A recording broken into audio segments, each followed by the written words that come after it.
नमस्ते। आप सभी योग साधकों का स्वागत करता हूं योग दर्शन की व्याख्यान माला के इस कार्यक्रम में। आज हम चर्चा कर रहे हैं कैवल्यपाद के 22वें सूत्र की। इसमें कहा कि आत्मा में क्या ऐसी चीज है जिससे वो अपनी स्वयं की बुद्धि को जानता है और चित्त का उस समय पे क्या रोल होता है। तो आत्मा कब अपने स्वयं की बुद्धि को एक्नॉलेज करता है, उसको मानता है, इस सूत्र की बात कही गई है 22वें सूत्र में। चलिए जानते हैं। चिते अप्रति संकर माया तदाकार आपत्तो स्वबुद्धि संवेदनम, ये सूत्र है। चिते शब्द आत्मा के लिए प्रयोग किया गया है, पुरुष के लिए प्रयोग किया गया है, चेतन के लिए प्रयोग किया गया है। तो कहा चेतन यानी कि आत्मा और प्रति संकर माया, अप्रति यानी कि किसी भी प्रकार का की क्रिया के साथ वो जब नहीं लगी होती, माने रूप रस गंध इस प्रकार की जो इंद्रियों के विषय होते हैं उनसे जब हट जाती है, और उसके बाद कहा संकर माया माने कि किसी के भी संग से रहित हो जाती है, तब तदाकार आपत्तो, जब एक चित्त किसी विषय को ग्रहण कर लेता है, उसके साथ संबंध स्थापित करता है, उसके साथ रिलेशन स्टेब्लिश्ड हो जाते हैं चित्त का विषय के साथ।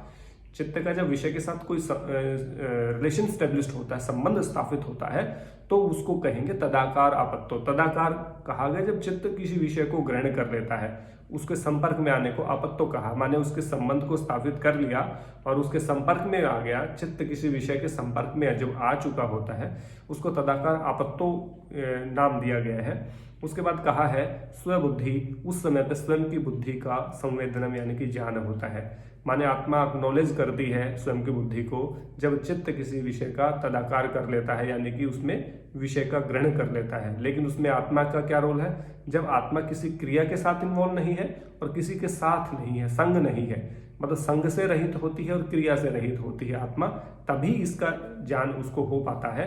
तो 22वें सूत्र में यही कहा गया कि जो तदाकार चित्त है, तदाकार यानी कि विषय को ग्रहण किया हुआ जो चित्त है, वो उसका संबंध जब स्थापित, जो रिलेशन स्टेब्लिश्ड होता है, उसमें ही एक स्वबुद्धि यानी कि स्वयं की बुद्धि का आकलन संवेदनम यानी कि ज्ञान एक योगी साधक को हो पाता है। उसके लिए कहा चिते प्रतिसंकर माया तदाकार आपत्तो स्वबुद्धि संवेदनम, ये सूत्र है। आशा करता हूँ आपको समझ आया होगा।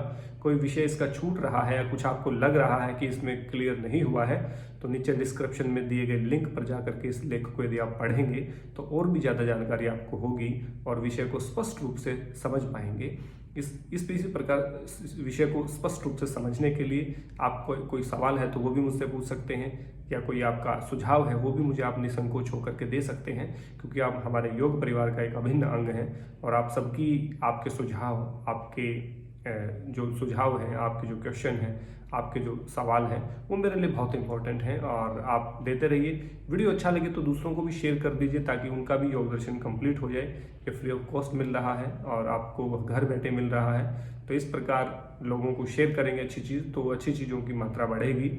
और दिन भर हम इसी तरह की चीज़ों को देखते रहते हैं तो उन चीज़ों से भी बचेंगे। अननेसेसरी चीज़ें जो कि परिग्रह होता है, अननेसेसरी जो हार्मफुल जो थिंग्स होती हैं या हार्मफुल जो वीडियोज़ हैं, हार्मफुल जो कंटेंट हम पढ़ते रहते हैं, देखते रहते हैं, उससे भी हम बच पाएंगे। तो दिमाग में वेस्ट जो चीज़ें होती, वाहियात जो चीज़ें होती हैं, वो भी नहीं आएंगी, क्योंकि ऑलरेडी आपके बुद्धि में अच्छी चीज़ों का समावेश है, मन में, चित्त में, तो वो भी फायदा आपको इससे होगा।